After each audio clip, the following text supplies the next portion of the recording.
Scott Morrison says Australia was not blindsided by a draft security deal between China and Solomon Islands, which experts warn has demonstrated a black and white intent at expanding influence in the Pacific. The draft would allow China to base Navy warships in the Pacific less than 2,000 kilometers off the Australian coast, but some experts, including the Lowy Institute's Jonathan Pryke, caution it reads more like a wish list from China than a finalized agreement. While the document still needs to go through the Pacific Nations Cabinet, the Solomon Islands government confirmed on Friday it was seeking to broaden its security and development cooperation with more countries, referring to Australia and China as its two major partners. In November, Australia sent more than 100 police and defence force personnel to Solomon Islands to help quell unrest, but found itself in competition with China, which also agreed to send police.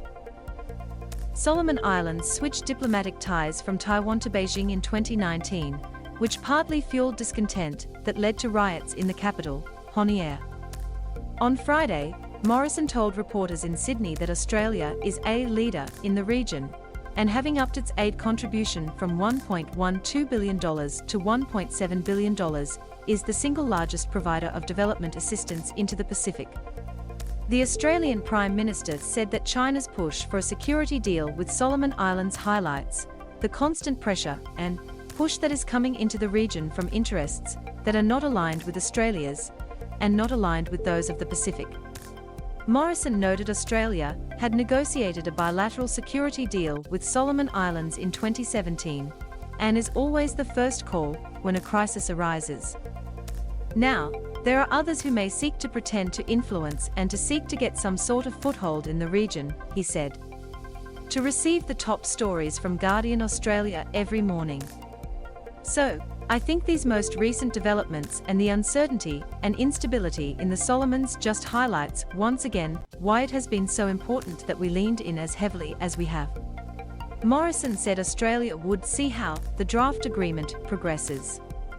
Asked about the prospect of a Chinese naval base so close to Australia, Morrison replied that Australia wanted a free and open Indo-Pacific.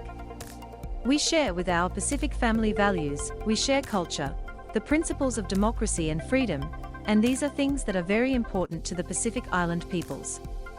In a statement released on Friday, the Solomon Islands government seemed to seek to reassure Australia, emphasizing that Solomon Islands values its 2017 security agreement with Australia, calling it the Pacific countries' first security agreement.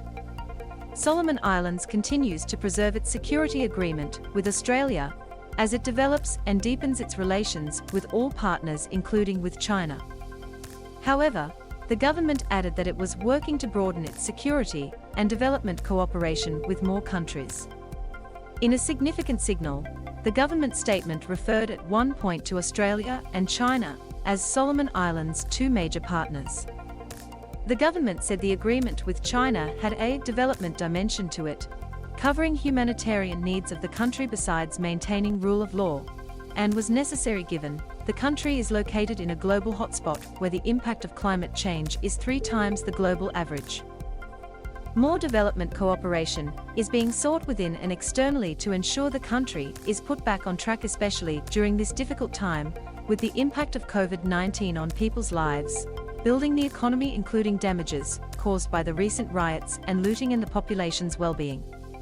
Pryke, the director of the Lowy Institute's Pacific Islands program, told Guardian Australia that caution should be applied to the draft deal that reads to me as a Chinese drafted wish list and not earnestly negotiated yet by Solomon Islands. The Australian government has a much more hardened view of China's intent. This sort of document would not come as a surprise, he said. Pryke suggested after years of China saying it is a benign actor, despite increased geopolitical contestation, the draft deal is proof of China's intent in black and white. In a sense, it has done a favour to the Australian government and a disservice to China, because it removes strategic ambiguity and reveals that intent. But Pryke said Australia should be alert but not alarmed, because a build-up to a port in Solomon Islands would take several decades. There's all sorts of engagement that China could do to build its way up to a military presence, he said. Get this agreement, start with police, Maybe the next step would be to set up some dual-use Coast Guard facility, then put up a fuel depot. Because it's happening piecemeal, it's happening without too much alarm. If, at every turn the alarm is raised and it gets international attention and forces Solomon Islands to react, it reduces the likelihood of them moving on to the next step. Earlier, the Labour leader, Anthony Albanese, said if reports of the deal are correct, then this would have real implications for the region and is of concern. Australia needs to be a partner of choice in the Pacific, he told reporters in Shell Harbour. We were that for a long period of time. When this government came to office and withdrew funding, in terms of its aid and its presence in the Pacific, that was an error of judgment, he said. We have had the Pacific step up in terms of rhetoric. That's a good thing. We need to make sure that we engage with the region.